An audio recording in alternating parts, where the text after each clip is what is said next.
हे मुनिवर नमोस्तु, हे गुरुवर नमोस्तु, हे मुनिवर नमोस्तु। और आइए गुरुवर के आशीर्वाद से हम और आप शंका समाधान का कार्यक्रम प्रारंभ करें। उसके पूर्व मैं उन सुधी श्रावकों के नामों की घोषणा कर रहा हूं जिन्होंने आज गुणायतन का अवलोकन करते हुए गुणायतन से जुड़ने का सौभाग्य प्राप्त किया है।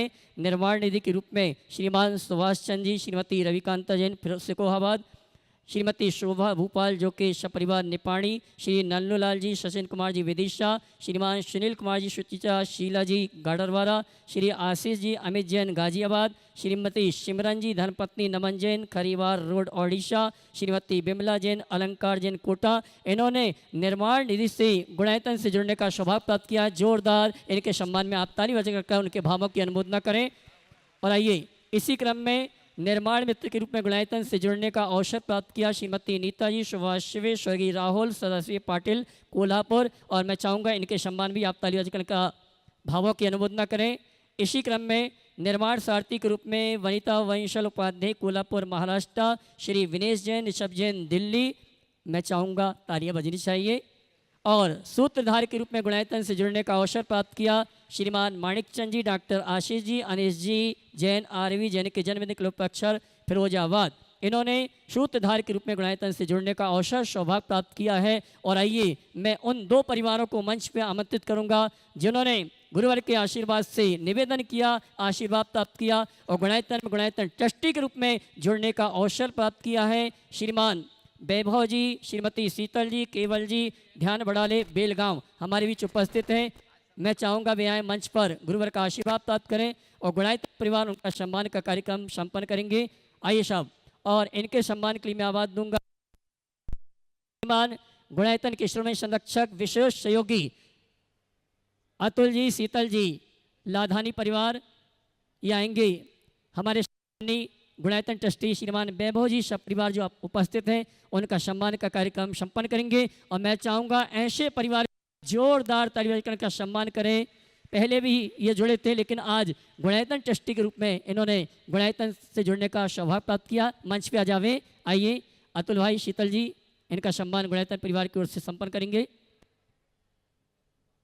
और आइए इसी क्रम में गुणायतन परिवार में गुणायतन ट्रस्टी के रूप में जिन्होंने जुड़ने का सौभाग्य प्राप्त किया हमारे बीच में दिल्ली निवासी एडवोकेट सुप्रीम कोर्ट के श्रीमान तुषार मानसी, मुकुल संगीता, विजय कुमार, साधना जैन हमारे बीच उपस्थित है।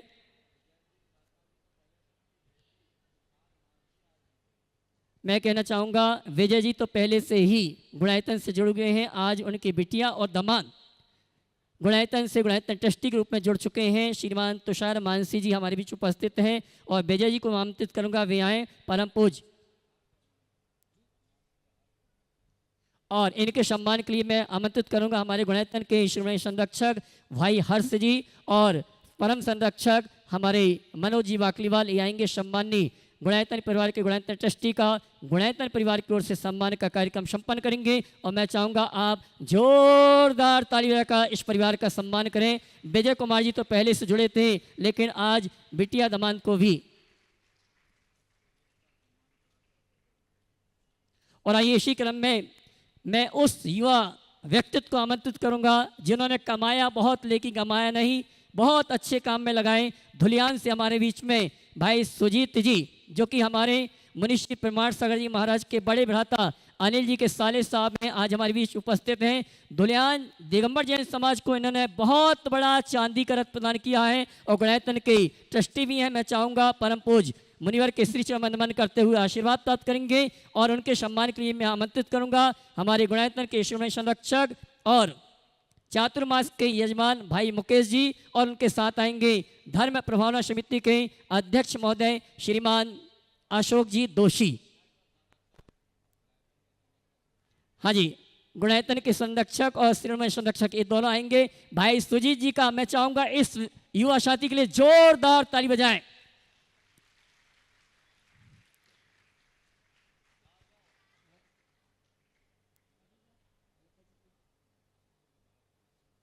आइए चलते हैं। इस सम्मान के पश्चात मैं सीधे निवेदन करूंगा परम पूज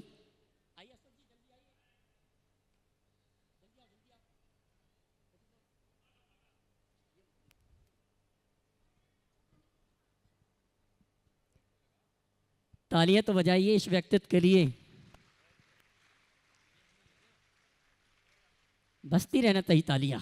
और आइए मैं बिना किसी बाधा के परम पूज्य मनीषी चंदन साहब जी से निवेदन करूंगा, आगे के कार्यक्रम का संचालन किए। दोनों हाथ उठा के जयकारा लगाएंगे।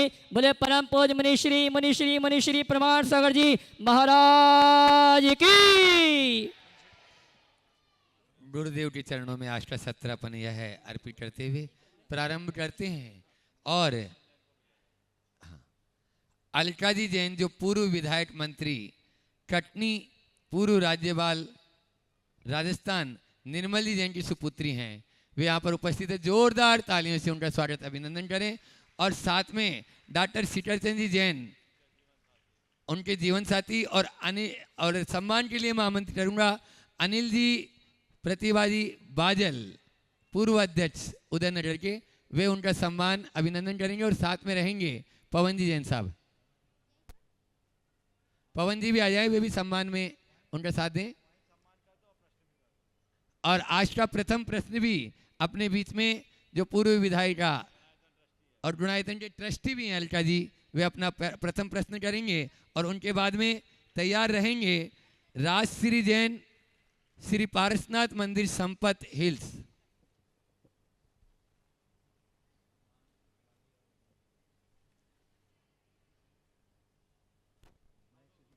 हो गया, हाँ सवाल कर लो डॉक्टर साहब।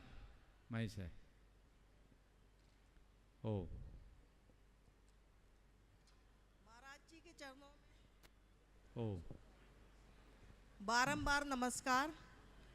महाराज जी प्रश्न तो नहीं है आज एक अनुरोध है, क्योंकि आपका व्यक्तित्व और आपकी वाणी ऐसी है कि पूरे भारत के जैन समाज आपको अपने गुरु के रूप में तो देख ही रहा है। महाराज जी एक बार और मैंने आपसे कहा था, आप प्रत्येक जिलों में प्रत्येक शहर में एक समाज के द्वारा फंड जरूर बनवाइए, जिसमें गरीब बच्चों की पढ़ाई हो सके। उच्च शिक्षा लेने वाले बच्चे हैं, फीस के कारण नहीं कर पाते, और जिनके स्वास्थ्य के लिए हम लोग मदद कर सकें। आप प्रत्येक जिले और समाज में यदि ऐसी व्यवस्था करवा देंगे, आपकी वाणी में वो है कि आप जहां आदेश करेंगे, महाराज जी आप ही के आदेश से कटनी के हाउसिंग बोर्ड के छोटा सा मंदिर जो आपने स्थापना की थी, हम लोगों ने वहां अभी कर लिया है और राशि भी इकट्ठी होने लगी। महाराज जी आपके चरणों में बार बार नमस्कार, लेकिन मेरा अनुरोध है आपसे। बहुत सुंदर। अच्छा, आपका प्रस्ताव बहुत उत्तम है। जरूर जब समय आएगा वो भी काम होगा। आशीर्वाद। चलिए महाराज जी के चरणों में नमोस्तु नमोस्तु नमोस्तु। मेरा और मेरे बाजल परिवार कटनी की तरफ से नमोस्तु। महाराज जी मेरा प्रश्न आपके शंका समाधान से ही लिया गया है। आपने उसमें बताया था कि आकुलता बंध का कारण है और निराकुलता निर्जरा का कारण है। मेरा प्रश्न है कि यदि धार्मिक क्षेत्रों में धार्मिक कार्यक्रमों में आकुलता होती है तो उसका समाधान कैसे किया जाए। नमोस्तु महाराज। सबसे पहले देखो कि धार्मिक क्षेत्र में आकुलता क्यों हो रही। आकुलता कहीं ना कहीं हमारी कमी को प्रकट कर रहा है, या तो हमारे भाव विशुद्ध नहीं है, या तो हम किसी दबाव प्रभाव में काम कर रहे हैं, लोभ लालच में काम कर रहे हैं, या अहंकार से प्रेरित होकर काम कर रहे हैं। ये सब आकुलता के जन्य।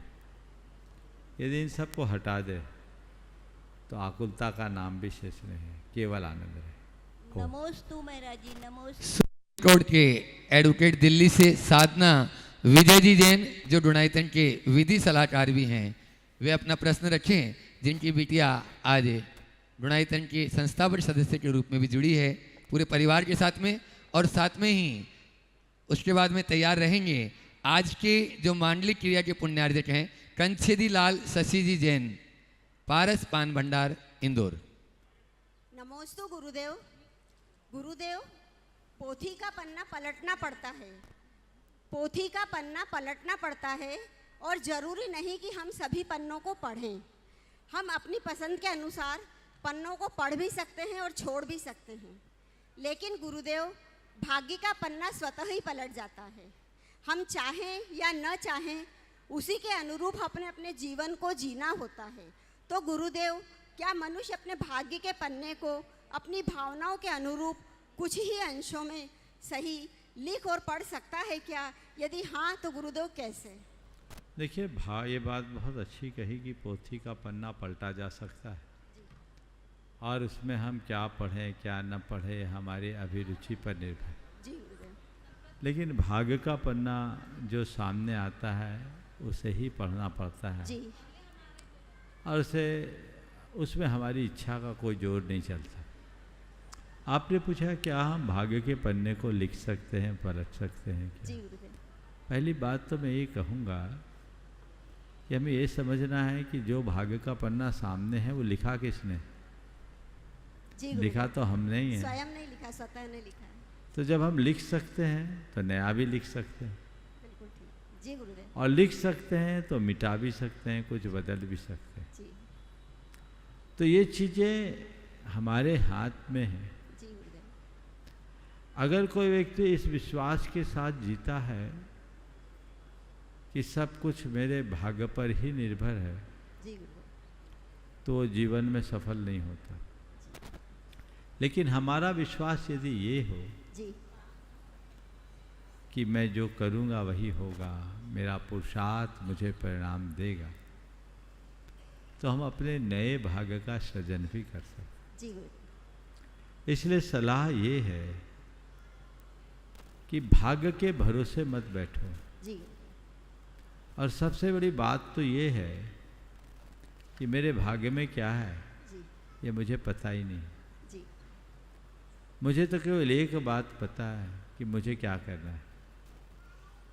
तो मुझे जो पढ़ना है वही मुझे लिखना शुरू करना चाहिए। जी।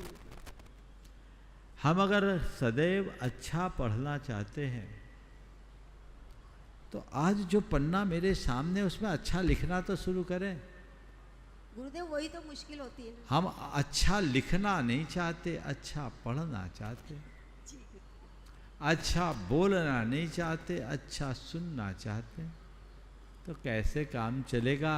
जी। सदैव एक बात को अपने हृदय में अंकित रखिए,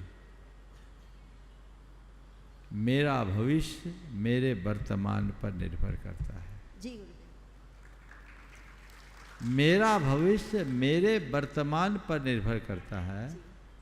मैं जैसा करूँगा वैसा ही बनूँगा।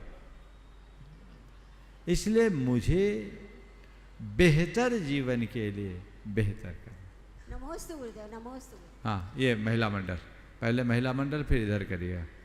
हाँ, महिला मंडल कहाँ से आए बता दो आप लोग। नमोस्तु महाराज जी। भूल गए, महाराज चलिए जी। उदयनगर बोलो। कहाँ के हैं आप लोग?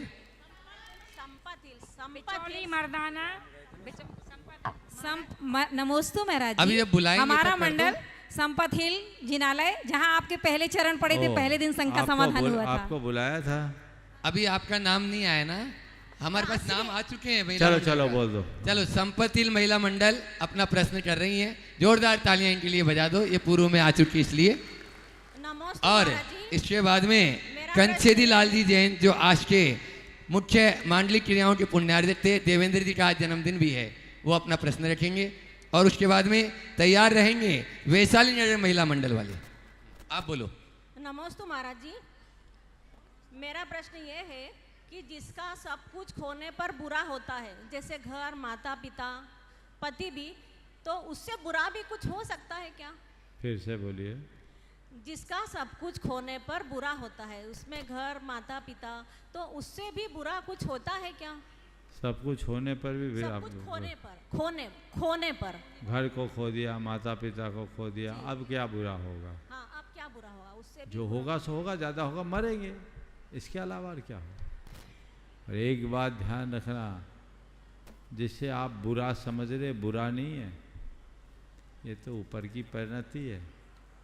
ये किसका घर है, किसके माता पिता हैं और किसका जीवन है, ये सब बाहर का संयोग है, ऊपर का चूल्हा है।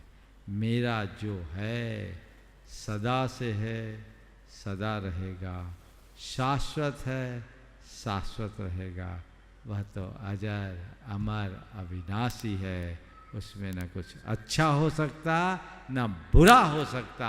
ये तत्व ज्ञान अपने हृदय में रखो तो सारा भय उद्वेग दूर हो जाएगा। चलिए एक महाराज ही जी, ओम 2 लाइन आपके ओम लिए। ओम नहीं कंछेदी लाल जी पूरे परिवार के साथ में पारसनाथ पान भंडार इंदौर, और उसके बाद में तैयार रहेंगे वैशाली नगर महिला मंडल।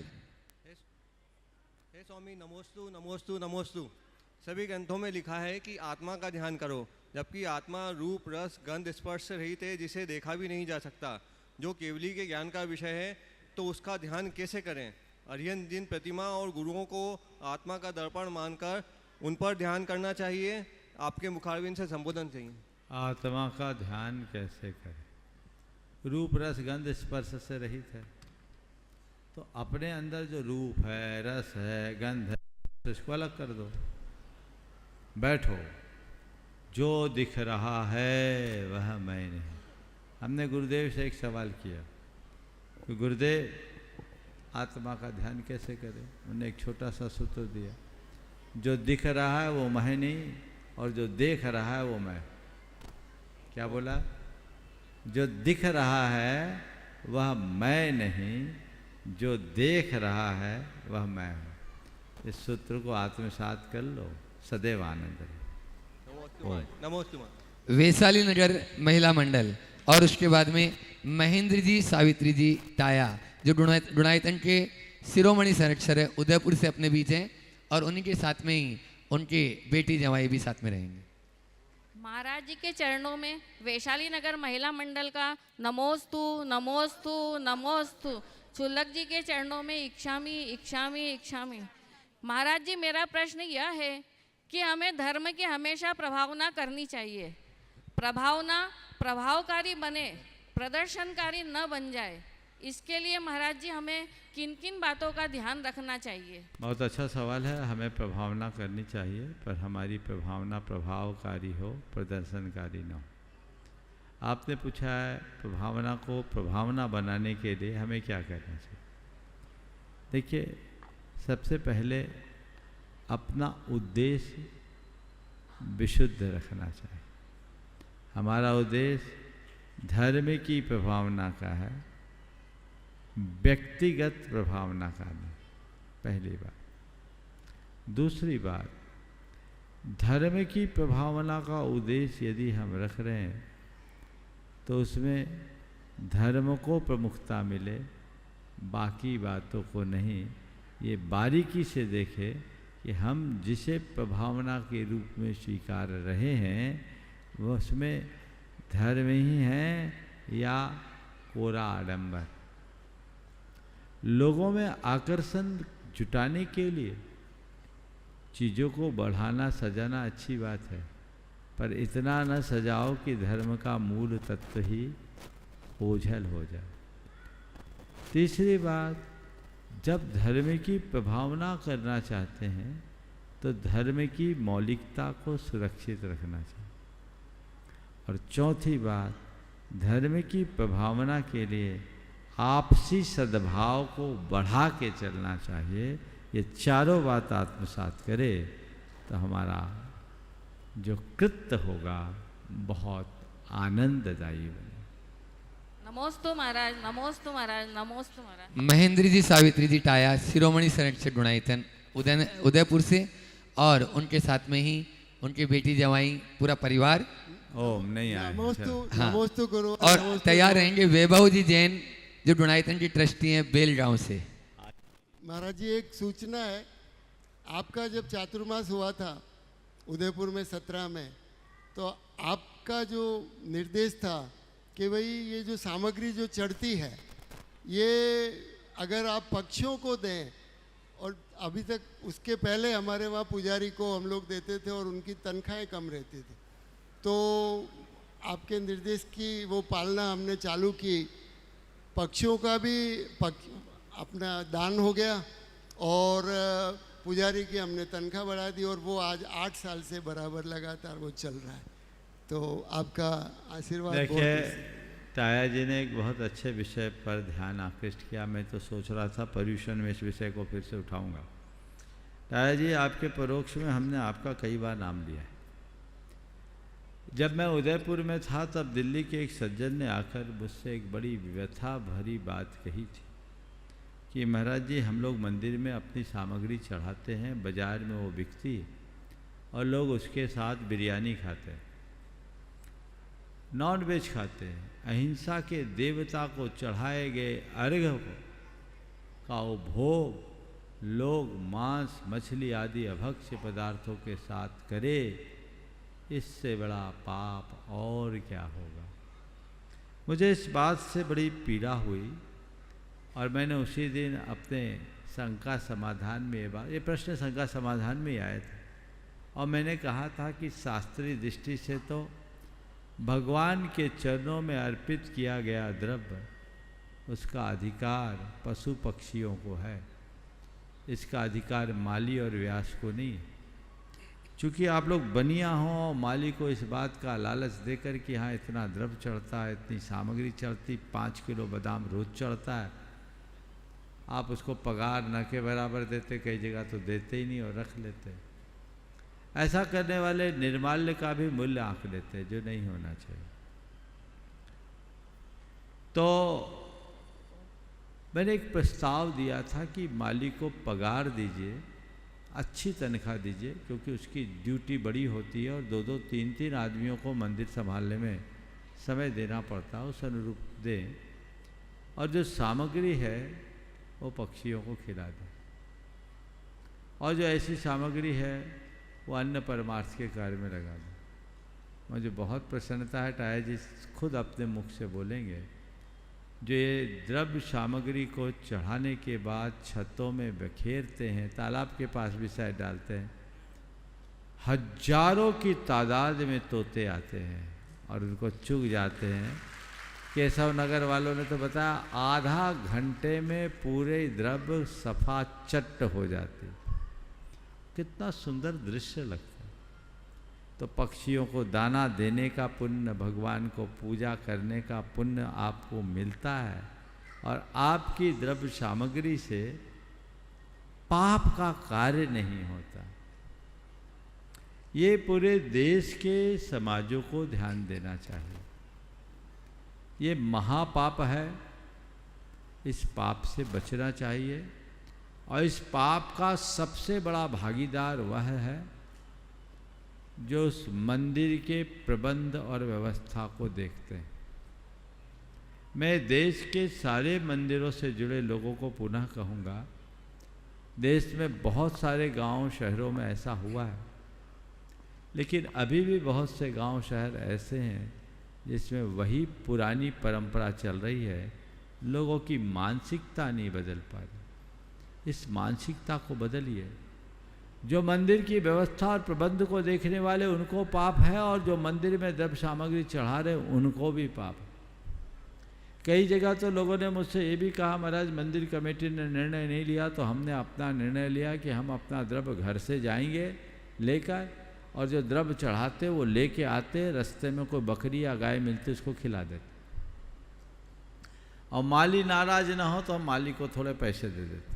हमने कहा ये भी अच्छा है, कमेटी की बुद्धि नहीं सुधरी, तुमने अपनी बुद्धि सुधार ली, अच्छी बात। मुझे बेहद प्रसन्नता है कि इसकी शुरुआत उदयपुर से हुई और टाया जी ने इसमें नेतृत्व किया, कुंथू कुमार जी और टाया जी, और बहुत अच्छे से काम चल रहा। और लोग भी प्रेरणा लीजिए। थोड़ा पक्षियों का किस तरह का विचरण होता है आप अपने मुख से लोगों को बताइए तो बहुत अच्छा होगा। और मैं चाहूँगा यहाँ भी ऐसा होना चाहिए और बाकी समय हो वो तो मंदिर कमेटियाँ जाने, पर धर्म प्रभावना समिति के लिए तो मैं निर्देश देना चाहूँगा कि यहाँ से एक दाना भी माली के पास नहीं जाना चाहिए। जीव दया के कार्यों में लगाइए। आपको मालूम होना चाहिए कि शिखर जी में इतने बड़े बड़े विधान हुए, 52 गजा में विधान हुए, सब सिद्ध चक्र विधानों में ट्रकों से सामान जीव दया के लिए देवोदय महासंघ को समर्पित किया गया और पूरा द्रव्य जो भी उसमें उपलब्ध हुआ जीव दया के लिए समर्पित हुआ। तो ये चीज़ होना चाहिए।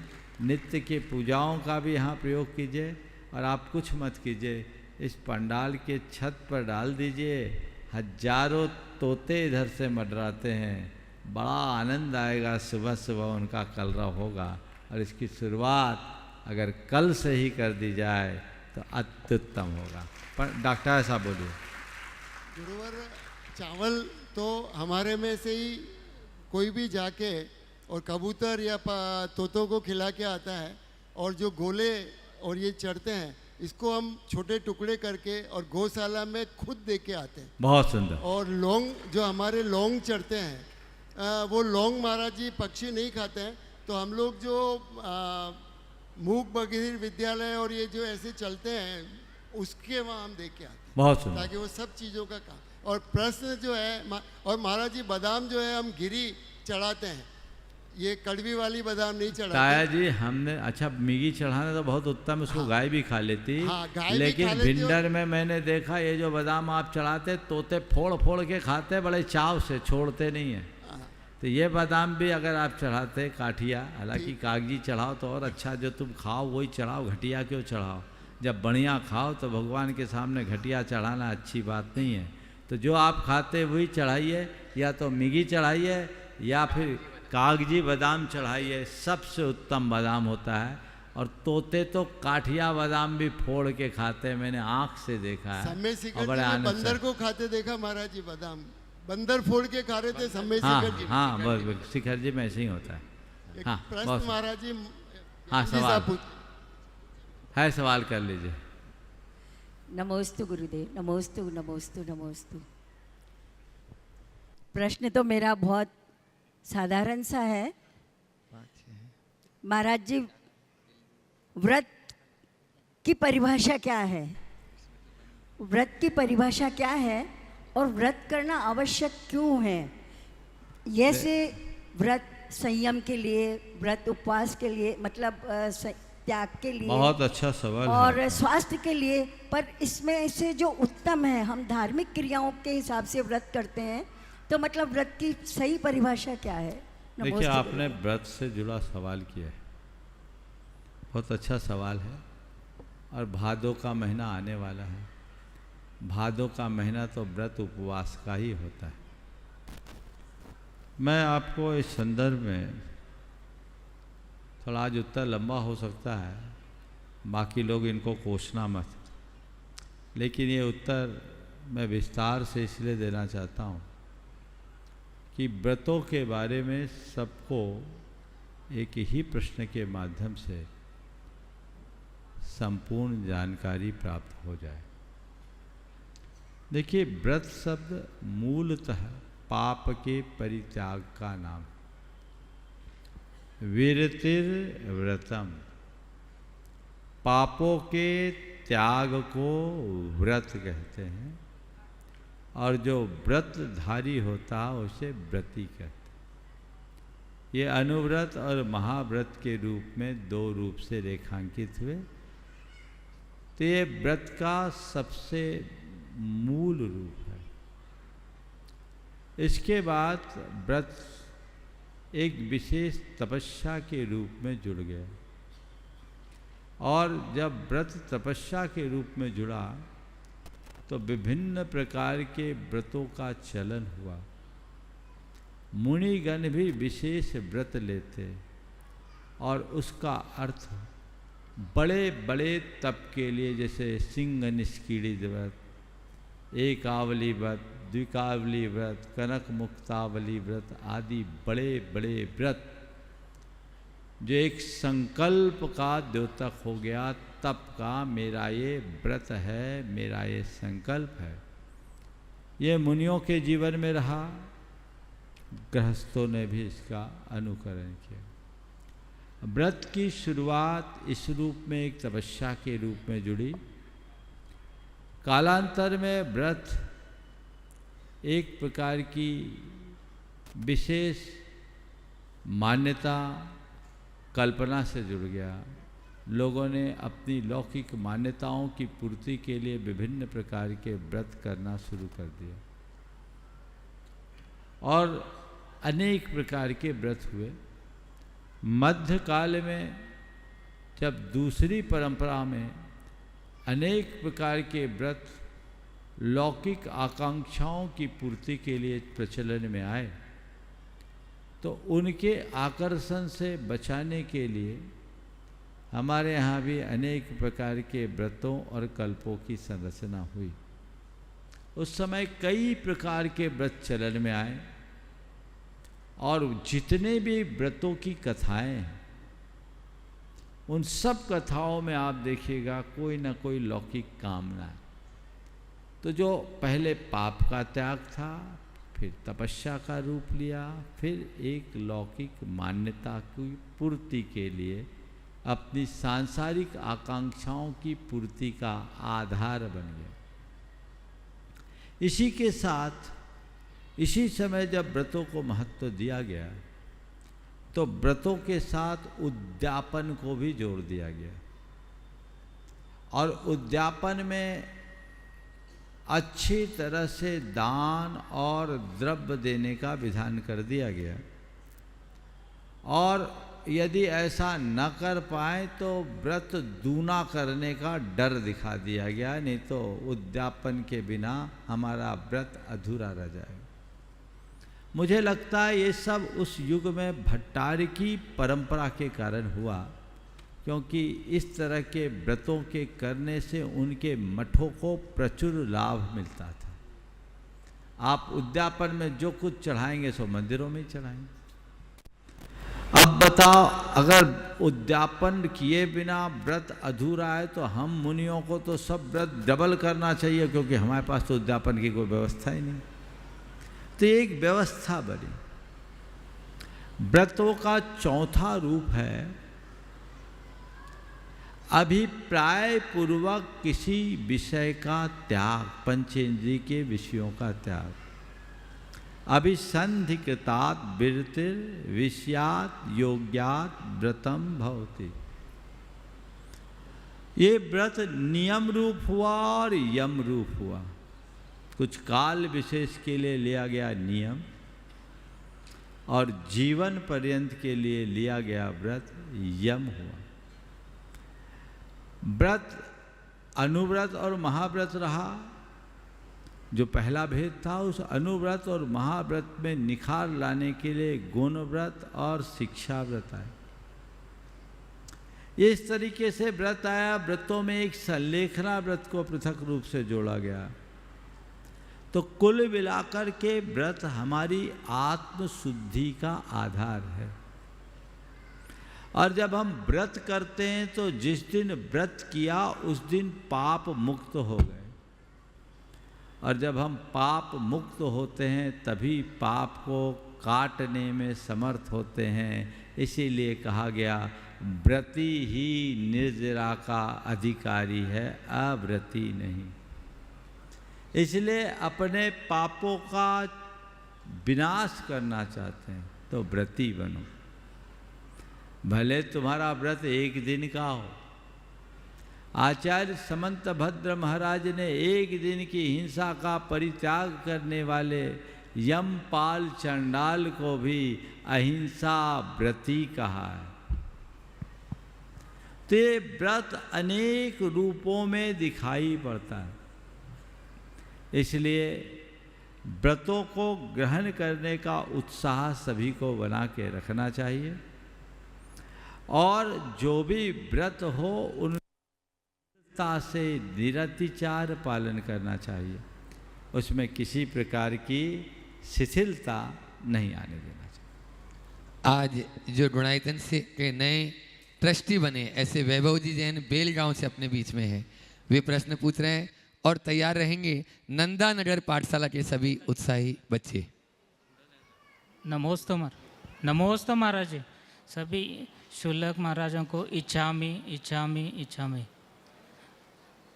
महाराज जी, मेरा तो प्रश्न ही है, मेरे बेटे केवल ज्ञान का ये प्रश्न है, ये पूछें। बोलो। महाराज जी, नमोस्तु नमोस्तु नमोस्तु। महाराज जी, कुंडलपुर के बड़े बाबा जी की मूर्ति का नाम बड़े बाबा कब और कैसे मिला? बहुत सुंदर। देखिए, इनके दो बेटे हैं वैभव के, और मुझे सुन के मज़ा आ गया। इनने एक बेटे का नाम रखा केवल और दूसरे का नाम रखा ज्ञान। मैंने कहा तेरे घर में केवल ज्ञान आ गया। क्या अच्छा, केवल चंद बहुत मिले और ज्ञान चंद भी बहुत मिले, लेकिन एक के घर में केवल और ज्ञान पहली बार देखने और सुनने को मिला। बहुत अच्छी बात।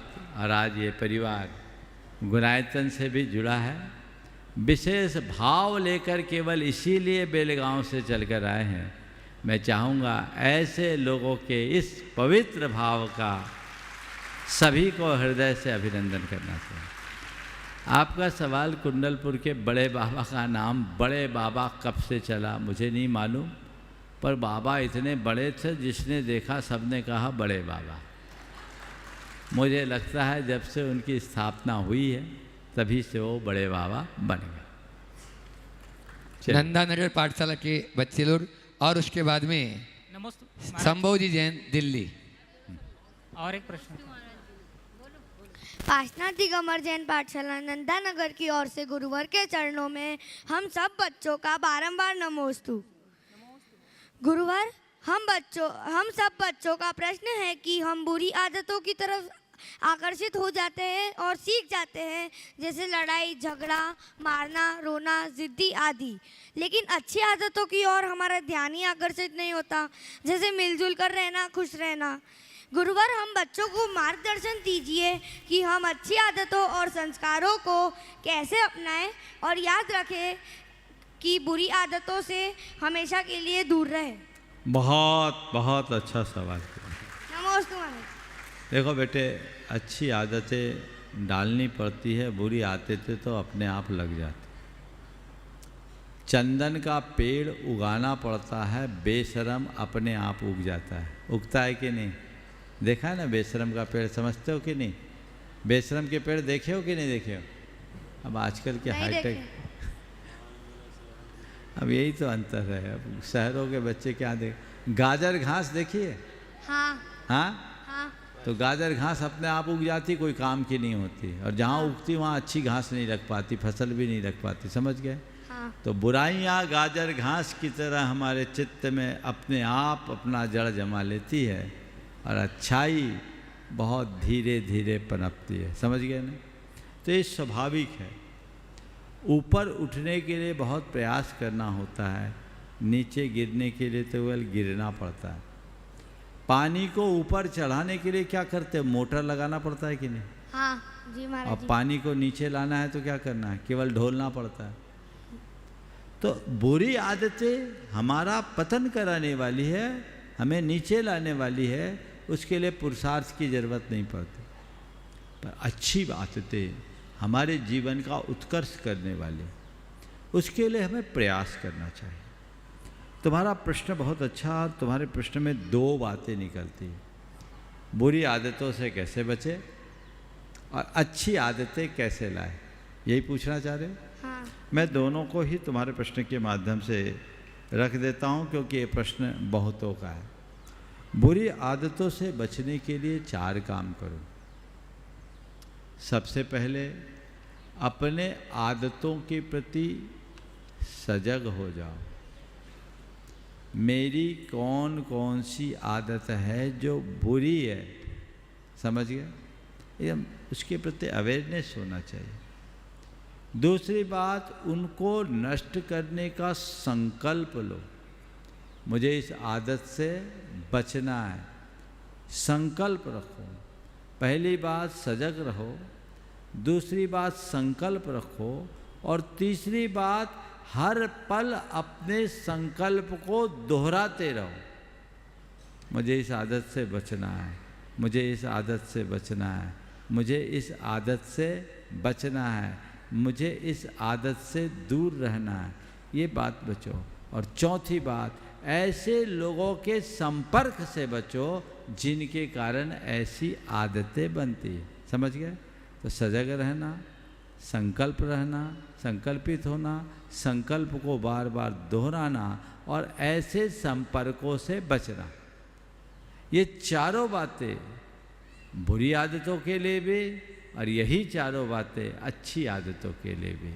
अच्छी आदतों के लिए इसे उलट लो, कि मेरी आदतें अच्छी बने, ये जागरूकता अपने मन में लाओ, वैसा संकल्प अपने मन में जगाओ, उनको बार बार दोहराओ, और जिससे मेरी आदतों की पुष्टि होती है उन लोगों से अपना संपर्क बढ़ाओ, तो हमारी आदतें अच्छी होगी। संबोधि जैन दिल्ली, और इनके स्वागत के लिए मैं धर्म प्रभावना समिति के महोत्सव अध्यक्ष दवीन जी डोदा और दिलीप जी डोदा जो उपाध्यक्ष, वे वहीं पर जाकर उनका सम्मान कर दें। आप अपना प्रश्न करें और तैयार रहेंगे डॉक्टर पंकज जी शास्त्री, सपरिवार, ललितपुर, इंदौर। महाराज जी नमोस्तु। मेरा सवाल भी महाराज जी सामग्री से लेकर ही है। भारतवर्ष में अलग अलग मंदिरों में जैसे मैं गया, पूजा करी सुबह, तो मैं आजकल देखता हूँ महाराज जी सब लोग पुष्प में, माली लोग कलर का यूज़ करने लगे महाराज जी, फूड एडिटिव कलर का, चंदन घिस के सामग्री जैसे हम बचपन में बनाया करते थे वो अब सबने बंद कर दिए महाराज जी। तो वो फूड कलर तो महाराज जी मतलब देखिए, जो फूड कलर है जहर है, अखाद है। एक दो जगह तो मैंने देखा, एक जगह विधान में ऐसे कलर का यूज कर दिया और उसमें लिखा हुआ भी था कि ये गलत है।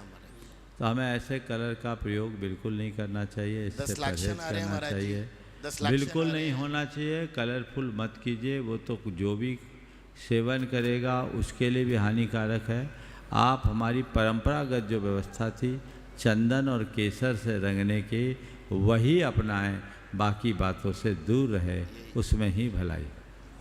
डॉक्टर पंकज जी शास्त्री, हम हाँ उनके सम्मान के लिए अशोक, इस पूरे धर्म प्रभावना समिति के अध्यक्ष अशोक रानी जी दोषी और मुख्य यजमान मुकेश जी पाटोदी, वो डॉक्टर पंकज जी का सम्मान भी कर देंगे। आप लोग जोरदार ताली से इन सभी अतिथियों का सम्मान कर दें और तैयार रहेंगे श्रीमती अंजू जी छाबड़ा, रांची।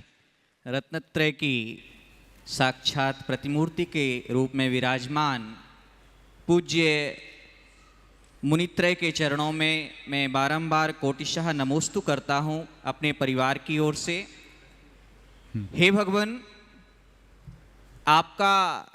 आपकी ओजस्वी वाणी, आपका यह विशद ज्ञान शंका समाधान के इस कार्यक्रम के माध्यम से गुरुदेव लगभग 200 देशों में इसका प्रसारण हो रहा है, और मेरे मन में आज एक ऐसी चिंता आपके समक्ष प्रस्तुत करने जा रहा हूं जो वैश्विक है, क्योंकि आपके आशीर्वाद से हम परिवार की चिंताओं से तो निपट लेते हैं, लेकिन आज जो बांग्लादेश में स्थिति बनी हुई है, क्योंकि आपने एक बार अपने प्रवचन में कहा था कि धार्मिक सहिष्णुता निरंतर घटती जा रही है, और जिस तरह से हजारों वहां पर लोग संकटग्रस्त हैं, अपने प्राणों के लिए तरस रहे हैं, और मैं तो देखता हूं कि आने वाले समय में कहीं यह धार्मिक असहिष्णुता, धार्मिक उन्माद कहीं विश्व युद्ध का कारण न बन जाए, तो समग्र विश्व की दृष्टि गुरुदेव आपके चरणों में है कि विश्व शांति का जो मार्ग भगवान महावीर स्वामी ने दिखाया था, हे गुरुदेव, आप पुनः विश्व को अपनी मंगलमयी वाणी के माध्यम से इस विश्व को शांति का मार्ग दिखाने की अनुकंपा करें। पूज्य गुरुदेव, आपके चरणों में नमोस्तु गुरुदेव। पहले तो मैं चाहूँगा कि डॉक्टर पंकज जी का वहीं जाकर आप लोग अभिनंदन करें। ये हमारे समाज की बड़ी उभरती प्रतिभा है और बहुत सुयोग विद्वान है। वर्तमान में विश्वविद्यालय में ये अपनी सेवा संपन्न कर रहे हैं। और आपने जो बात कही है वह बहुत गंभीर है। कल भी मैंने इस विषय में अपना मंतव्य प्रकट किया था। धार्मिक असहिष्णुता बड़ी चिंता का विषय है और ये धीरे धीरे धीरे धीरे बहुत तेजी से बढ़ रही है। आपने जो चिंता प्रकट की कि ये धार्मिक असहिष्णुता धार्मिक उन्माद में बदलकर विश्व युद्ध का कारण न बन जाए। निश्चित उन्माद युद्ध का कारण बन सकता है और इसके लिए सारे विश्व के प्रमुख जनों को बैठकर विचार विमर्श करने की आवश्यकता और अपेक्षा है। सबसे पहले तो जो अपने बगल में आग लगी हुई है उसे हमें जल्दी शांत करने की कोशिश करनी चाहिए। और मैं तो सबसे पहला प्रयास ये चाहूँगा कि विश्व की सारी शक्तियाँ इसे मिलकर रोकने का प्रयास करें। ये बहुत ही दुर्भाग्यपूर्ण है कि अब तक कोई मानवतावादी संगठन आगे नहीं आया, कोई मानवाधिकारवादी लोगों को इसकी चिंता नहीं हुई। छोटी छोटी बातों में शोर मचाने वाले लोग यहाँ चुप क्यों? ये घोर दुखद है। लोगों को जागना चाहिए, सर्व समाज में जागरूकता आनी चाहिए और पारस्परिक सहिष्णुता का विकास करना चाहिए। और उसके लिए मुझे एक ही उपाय दिखता है पूरे विश्व में, वह एक है कि पूरे संसार में एक ही बात सब तरफ जगाया जाए, सर्वभूतात्म भावना। आत्मवाद के जागते ही सारा आतंकवाद खत्म हो जाता है। जब हम सबको अपने समान देखने और जानने लगेंगे तो हमारे सामने कहीं इस प्रकार की स्थिति नहीं दिखेगी।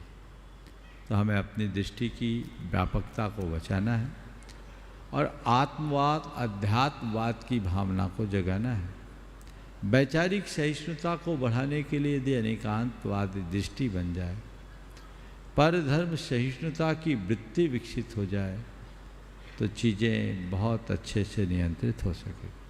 नमोस्तु नमोस्तु गुरुदेव। श्रीमती अंजू जी छाबड़ा, टीएमपी मसाला, रांची। और उसके बाद में तैयार रहेंगे इस पूरे चातुर्मास के मुख्य यजमान मुकेश जी पाटोदी अपनी पूरी टीम के साथ में, उनके साथ में धर्म प्रभावना समिति के सभी समस्त पदाधिकारी तैयार रहेंगे। हेलो। मंच आसीन सभी गुरुदेव के चरणों में बारंबार नमोस्तु नमोस्तु नमोस्तु। छुल्लक महाराज जी के चरणों में बारंबार इक्षामी।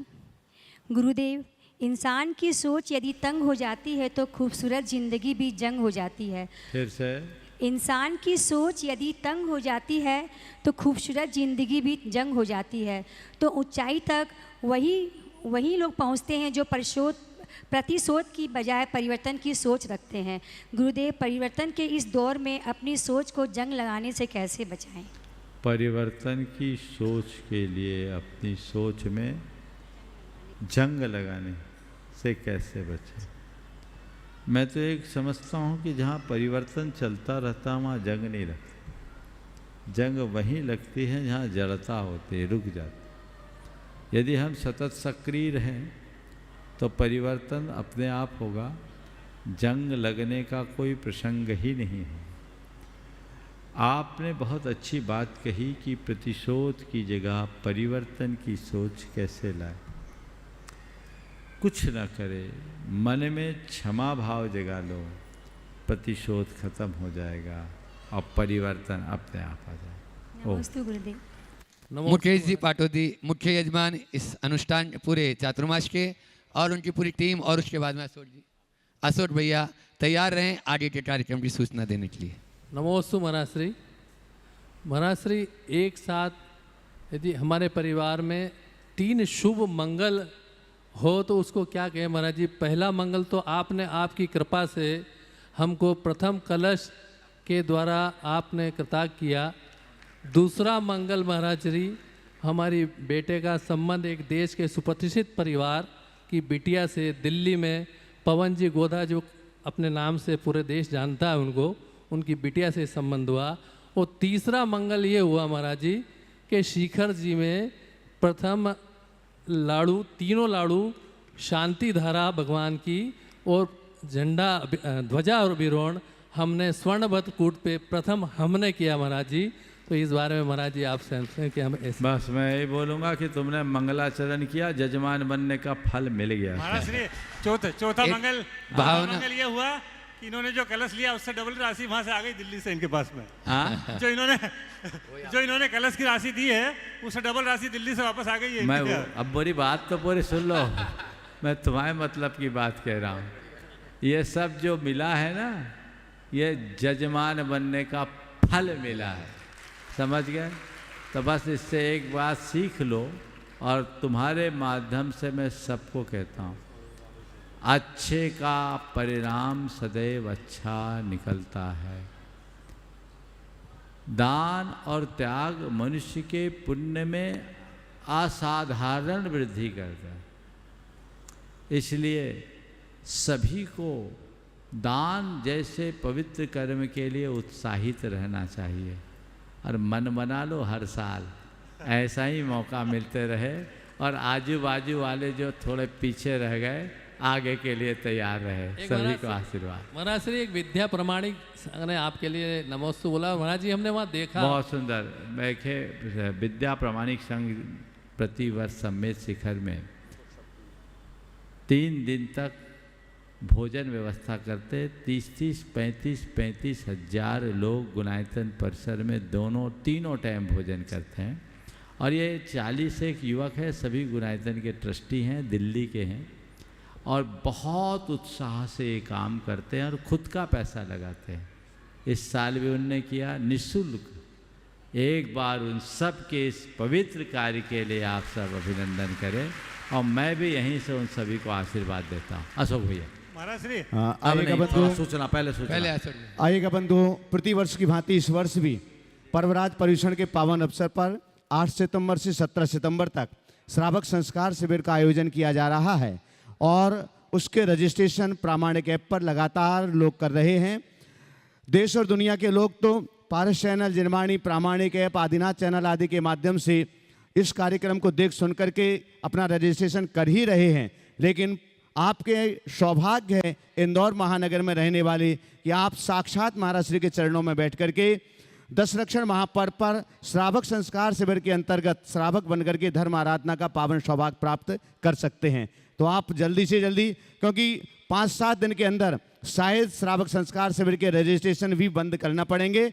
इसलिए जो लोग भी इस कार्यक्रम को देख सुन रहे हैं उन सभी से और आप सभी से, इंदौर में जो लोग अपने घरों पर बैठ करके इस कार्यक्रम को देख सुन रहे हैं उन सभी से भी कि आप जल्दी से जल्दी अपना रजिस्ट्रेशन करिएगा। अगर आप रजिस्ट्रेशन नहीं कर पा रहे हैं तो यहाँ पर भी आप ऑफलाइन अपना फॉर्म भर सकते हैं। बंधु 16, 17, 18 तारीख को भावना आयोग का बृहद शिविर लगाया जा रहा है प्रातः 6 बजे से सवा 8 बजे तक और ये संपूर्ण कार्यक्रम अभय प्रसाल में होगा। उसका